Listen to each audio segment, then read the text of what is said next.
O apóstolo Paulo, na primeira carta ao jovem pastor Timóteo, diz: fiel é essa palavra.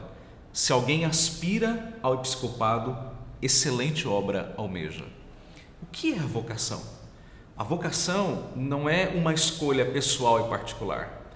Ninguém escolhe ser pastor. Pelo contrário, é Deus quem vocaciona e chama as pessoas para o ministério da palavra na sua igreja amada. A vocação para o ofício na igreja é a chamada de Deus pelo Espírito Santo, mediante o testemunho interno de uma consciência, de uma boa consciência, e ao mesmo tempo a aprovação do povo de Deus por intermédio de um concílio. Houve um pastor puritano do século XVIII que disse que Deus chama as pessoas entre a igreja, por meio da igreja e para servir a igreja.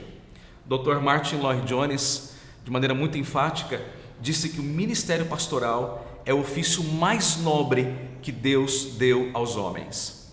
Mas alguém poderia perguntar: como eu sei que eu sou um vocacionado? Eu acredito que há sinais internos e externos que evidenciam isso. Mas antes de falar desses sinais, eu quero mostrar alguns sinais duvidosos da vocação. Por exemplo, a tradição familiar. O pai, o avô era pastor, então a pessoa acha que também tem que ser um pastor. Ou muitas vezes a própria indução familiar. A mãe coloca na cabeça do filho, ou o pai coloca na cabeça do filho que ele tem que ser um pastor. E ele acaba incutindo aquilo como se fosse uma verdade.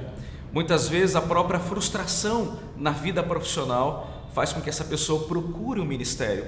Ou às vezes a busca por um status ou por uma estabilidade econômica.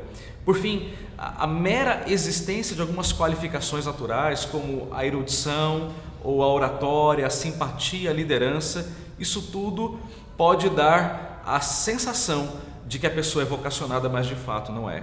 Esses, portanto, são sinais duvidosos de uma vocação.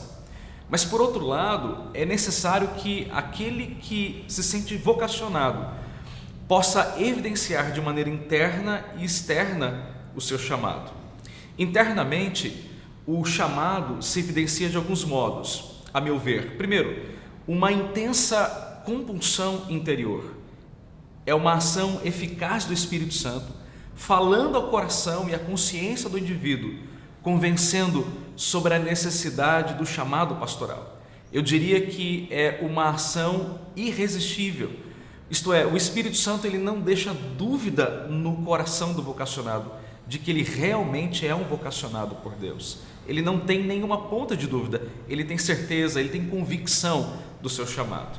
Em segundo lugar, o segundo sinal interno é um ardor pela pregação da palavra, tanto aos crentes quanto aos perdidos. O verdadeiro vocacionado, ele sente o seu coração arder pela genuína pregação da palavra. Ele sente necessidade constante de compartilhar a palavra de Deus, tanto com os crentes quanto com os pecadores, tanto para edificação quanto para conversão. Terceiro lugar, um desejo ardente e sincero de viver e conviver entre as ovelhas. O verdadeiro vocacionado, ele sente no coração aquele amor sincero pelo rebanho de Cristo. O seu desejo é de estar entre o povo de Deus, de caminhar com Ele, chorar com Ele, se alegrar com Ele, alimentá-lo com palavras de vida e corrigi-lo quando necessário. Então vejam, esses são os sinais internos da vocação. Mas por outro lado, há também evidências externas da vocação. E eu coloco aqui algumas bem básicas. Primeiro, a vida de leitura e meditação na palavra. O verdadeiro vocacionado, ele sente prazer na leitura e na meditação das Escrituras. Segundo, uma vida de oração. É possível que um vocacionado não tenha vida de oração? Certamente que não. Aquele que foi chamado por Deus para o santo ministério da palavra também deve ser um homem de oração em todo o tempo. Ele tem que ter comunhão com Deus em todo o tempo. Em terceiro lugar, ele precisa ter envolvimento com a igreja. O verdadeiro vocacionado, ele sente prazer e alegria em servir o corpo de Cristo. Ele se envolve com a igreja, ele se envolve de corpo e alma, ele ama a igreja, ele ama o povo de Deus, ele ama pregar, ele ama ensinar, ele ama aconselhar, visitar. De fato, ele ama fazer o trabalho pastoral. Em último lugar, a última evidência externa da vocação, eu diria que é a confirmação familiar e da própria igreja. É muito estranho quando alguém vocacionado não tem um testemunho favorável da sua própria família quando é crente e também da sua própria igreja local e, consequentemente, de um concílio. Isso, de fato, é muito estranho. Portanto, são esses alguns dos sinais externos que devem evidenciar a verdadeira vocação. A vocação, ela não é baseada no sentimento emocionalista, mas num verdadeiro chamado de Deus, que vem acompanhado de evidências claras. Portanto, se você sente o desejo de ser um pastor, coloque isso diante de Deus em oração. Sonde o seu coração de maneira sincera e de maneira honesta. Procure um pastor experiente, converse com ele sobre esse sentimento que você tem no coração. O ministério é algo de uma sublimidade tão grande que nós não podemos ter dúvida. Que Deus o abençoe.